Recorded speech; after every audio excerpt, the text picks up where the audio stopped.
Published 0403 Est, 16 November 2017. Updated 0912 Est, 16 November 2017. Missing British explorer Benedict Allen may have gotten lost in the Papua New Guinean jungle because he was forced to flee an outbreak of tribal infighting, a close friend said today. The 57-year-old was being found alive and well near an airstrip 20 miles northwest of Porgera, Enga Province, 4 days after he was reported missing.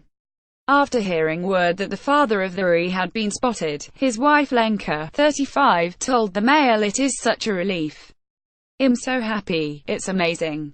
It is very exciting." Mr. Allen sparked panic earlier this week when he failed to return from the jungle following a solo expedition to meet the remote Yafo tribe. He never made his flight to Hong Kong on Sunday, where he was scheduled to give a speech. Found British explorer Benedict Allen has reportedly been located in Papua New Guinea after going missing on Sunday. The adventurer's friend, BBC security correspondent Frank Gardiner, who previously travelled to the southwestern Pacific island with him, wrote today, "This is exactly the sort of challenge he thrives on." But as well as having to contend with almost impossibly steep and forested terrain, it seems his plans have been disrupted by an outbreak of tribal infighting which often happens in remote areas. Although foreigners are rarely the target of this violence outside the towns, there is always a risk of being associated with one tribe that is at war with another. Meanwhile, Mr. Allen's brother-in-law said today he will be met by a severe ticking off from his wife and close relatives once he is back in Europe, but they are all thrilled and relieved that he is safe. Paul Pestel added that Mr. Allen's wife, Lenka, 35, has been able to wake their 3 children up with the good news that their father is fine and will soon be on his way home.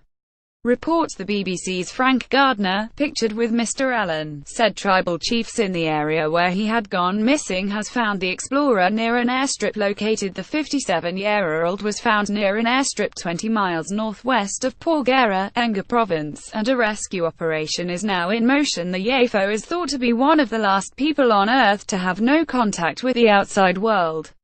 Mr. Allen was the first outsider to ever make contact with the indigenous tribe, who live in the mountains high above sea level, during a trip to Papua New Guinea 30 years ago.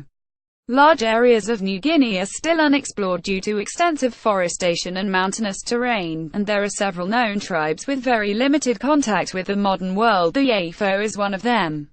Very little is known about the tribe, but Mr. Allen's agent has indicated that they are headhunters and keep the heads of their enemies as trophies. In a blog post before his departure, Mr. Allen wrote, "No outsider has made the journey to visit them since the rather perilous journey I made as a young man 3 decades ago. This would make them the remotest people in Papua New Guinea, and one of the last people on the entire planet who are out of contact with our interconnected world. Last time, the Yafo greeted me with a terrifying show of strength, an energetic dance featuring their bows and arrows. On this occasion, who knows if the Yafo will do the same." Mr. Pestel, 63, who is married to Mr. Allen's sister, Katie, 61, said there will be a family fracas when he gets back. His ethos of going without modern technology is a cause for concern. "We are all just thrilled and excited he's been found. He is a resourceful chap and has done this sort of thing before. We were fairly certain he would turn up either with a broken leg or dysentery. But you can be sure my wife will be giving him a severe ticking off," Mr. Allen's agent Joe Sarsby said at 5 p.m. local time. Keith Copley, the coordinating director for New Tribe Mission in Papua New Guinea, confirmed in writing that Benedict Allen was safe, well and healthy. He is presently located at a remote airstrip 20 miles northwest of Porgera, Enga Province.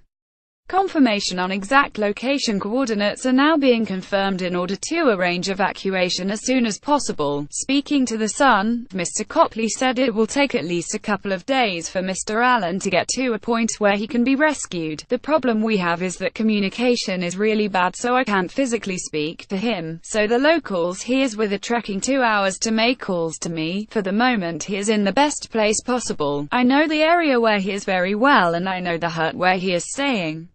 He will be fine and they have enough rations. Good news. The Czech-born wife of missing explorer Benedict Allen, Lenka, with their children, Natalia, 10, Fred, 7, and Beatrice, 2. Last message. Mr. Allen posted this image on Twitter on Saturday, the day before he was meant to have boarded a plane home. Speaking to the Daily Mail yesterday before the explorer was found, Lenka Allen, a former nurse, said she had told their children, Natalia, 10, Fred, 7, and Beatrice, 2, that daddy's lost.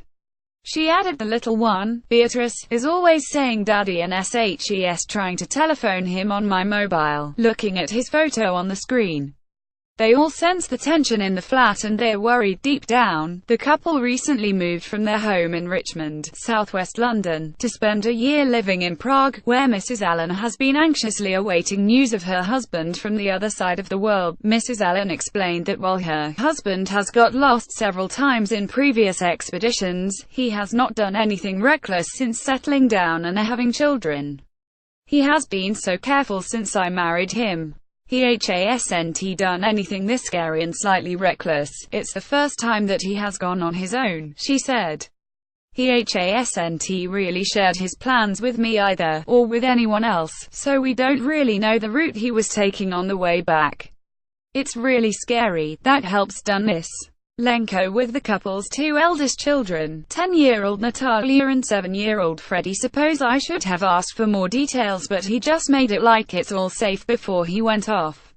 He doesn't take modern technology because he thinks it spoils the experience, and he can't rely on his knowledge of nature and his abilities because he could always just telephone for a helicopter, which is too easy. To an extent it makes sense, but it is a dangerous way of exploring. Relief. Mr. Allen, with his wife Lenkamra's Pestel, said Lenka is being very brave, but we are both very cross with him. It is typical of him to go off without GPS. If he had that, people would know where to find him. Unfortunately, that is not Benedict's style. He likes to do things the hard way. In a blog post on his website in September, Mr. Allen described the UFO as one of the last people on the entire planet who are out of contact with our interconnected world. In October, I'm hiring a helicopter to drop me off at the abandoned mission station by Soria, a forlorn place, he wrote. Last time the UFO greeted me with a terrifying show of strength, an energetic dance featuring their bows and arrows. On this occasion, who knows if the UFO will do the same, or run off, or be wearing jeans and t-shirts traded eons ago from the old mission station. He said he did not have an obvious means of returning home and either had to paddle downriver for a week or so, or enlist the help of the UFO. Just like the good old days, I won't be taking a sap phone, GPS or companion, or anything else much, he wrote. Because this is how I do my journeys of exploration. I grow older but no wiser, it seems.